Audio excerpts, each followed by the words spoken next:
84 कोष ब्रज मंडल के मध्य में श्री गोवर्धन महाराज विराजमान है।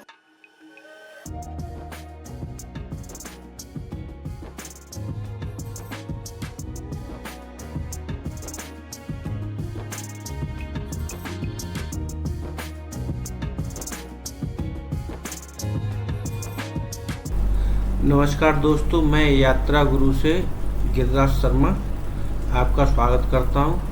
और हमारा ये दूसरा ब्लॉग चालू हो रहा है। यहीं पर हमने पिछला ब्लॉग समाप्त कर दिया था, तो अब हम यहीं से अपना दूसरा ब्लॉग चालू कर रहे हैं, जो हम जतीपुरा मंदिर पे हैं।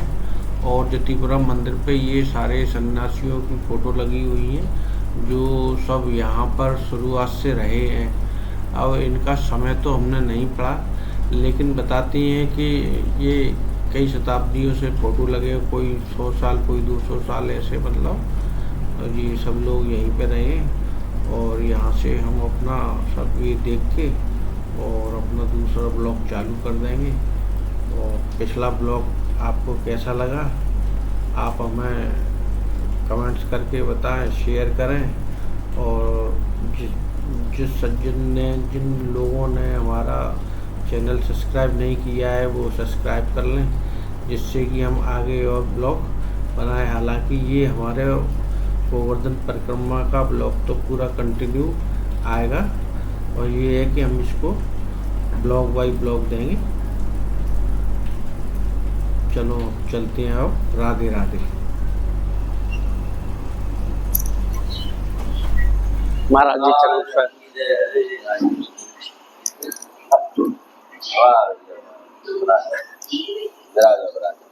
आ जाओ। महाराज जी बड़ी कृपा हुई, आपसे मुलाकात हो गई। बहुत दिनों बाद हुई है। एक साल बाद मिले क्या? नहीं, एक साल नहीं, 6 महीने हो गए। 6 महीने हो गए तब मुलाकात हुई है। और क्या है कि वैसे सब लोग उस तरफ से जाते हैं ना, तो लेकिन हम आपके चक्कर में इस तरफ से जाते हैं, हो सकता है कि मुलाकात हो जाए। मैं भी बैठा था, अभी कोई नहीं प्रेमी में आ रहे होंगे, मैं इनके भी बैठे हैं, लेकिन नींद आ नहीं रही, इसलिए बैठे। तो महाराज जी कुछ सानिध्य, मतलब वैसे तो सबको ज्ञान है कि यहाँ की क्या परंपरा है, क्या महिमा है, लेकिन आप महाराज जी भगवताचार्य हैं और अच्छे मतलब भगवताचार्य हैं। महाराज जी के महीने में कहीं ना कहीं भागवत होता ही रहता है। और अपन महाराज जी से प्रयास करेंगे गोवर्धन की महिमा 2 मिनट के में महाराज जी बताएं। तो महाराज जी, कन्हैया की ब्रज भूमि, कन्हैया की जन्म भूमि वृंदावन धाम के बीच में गोवर्धन महाराज विराजमान है। 84 कोष ब्रज मंडल के मध्य में श्री गोवर्धन महाराज विराजमान है। और साक्षात कन्हैया के स्वरूप है गोवर्धन महाराज। और कन्हैया ने समस्त ब्रजवासी इनको साथ में लेके गोवर्धन पूजा करी। कन्हैया ने गोवर्धन महाराज की पूजा करी, ब्रजवासी को संग में लेके परिक्रमा लगाई। तब कन्हैया ने ब्रजवासी से कहा कि भैया ब्रजवासी हो, गोवर्धन मेरे स्वरूप है। जो कोई प्राणी श्रद्धा भाव से गोवर्धन महाराज की परिक्रमा लगाते हैं, पूजन करते हैं, दूध चढ़ाते हैं, तो वो मेरी पूजा का ही फल प्राप्त उनको होता है। तब से गोवर्धन महाराज की परिक्रमा भक्त लोग निरंतर लगाते चले आ रहे हैं, और सभी मनवांछित सब फल पाते हैं। तो आप भाग्यशाली हो। तो आज गुरु पूर्णिमा का ये पावन पर्व है। ऐसे पर्व में आप गिरिराज जी की परिक्रमा लगा रहे हैं, सभी बहुत भाग्यशाली हैं। और इन 5-7 दिन में करोड़ों लोगों ने गिरिराज जी महाराज की परिक्रमा लगाई है। सब भाग्यशाली हैं। गिरिराज जी महाराज सबके भंडार बढ़ते हैं, सबको आनंद करते हैं। बोले गिरिराज जी महाराज की जय। और भैया अपने 50-52 वर्ष के जीवन में, अपनी अवस्था में हमने ये अनुभव किया, साधु संतों से, गुरुजनों से भी जो हमने सुना, सीखा, और शास्त्रों में भी गिरिराज जी के बारे में पढ़ा, तो गिरिराज जी बहुत दयालु, बहुत सरल देव हैं। और ये छोटी सी पूजा से ही रीत जाते हैं। एक परिक्रमा लगाओ गिरिराज जी की, दूध भोग प्रसाद चढ़ाओ, उसी से गिरिराज जी रीत जाते हैं, सारे भंडार बढ़ते चले जाते हैं, मनवांछित फल प्रदान करने वाले। तो भैया ऐसे दयालु भगवान की शरण में कौन अभागा जीव होगा जो आना नहीं चाहेगा। तो यह सब भक्तों से हमारा ये निवेदन है, गिरिराज जी की शरण में आओ और जब समय मिले तब आओ। हर महीना नहीं आ सके तो होली दिवाली आओ और जब समय मिले तब आओ। प्रेम से परिक्रमा लगा के अपने जीवन को सफल बनाओ। गिरिराज धरण की जय। बोलो राधे राधे। तो देखा मित्रों, हमने महाराज जी से थोड़ी चर्चा की और महाराज जी ने बताया कि जतीपुरा में महाराज जी का कथा के नाम से वृंदावन धाम परिक्रमा में, और ये महाराज जी का वो लगा हुआ है पूरा इनका। अगर जो कोई भक्तगण महाराज जी से मिलना चाहता है, महाराज जी से कथा करवाना चाहता है, तो महाराज जी का नंबर है। और महाराज जी बहुत सुंदर कथा कहते हैं। और महाराज जी श्री योगेश्वर दास जी महाराज हैं।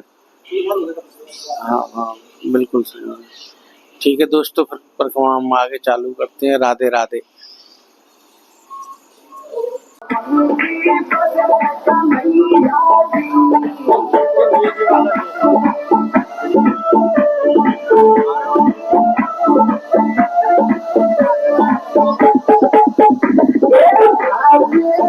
जी मेरा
तो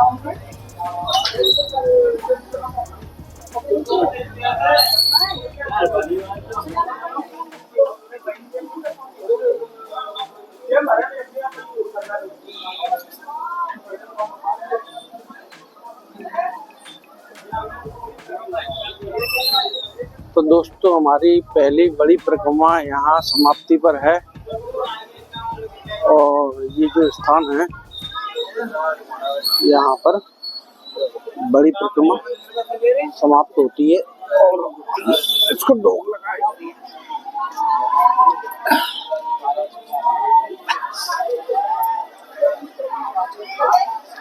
इस स्थान पर हमारी बड़ी परिक्रमा समाप्ति पे है और अब आगे राधा कुंड की परिक्रमा चालू होगी। इसको छोटी परिक्रमा भी बोलते हैं। ये जो बड़ी परिक्रमा थी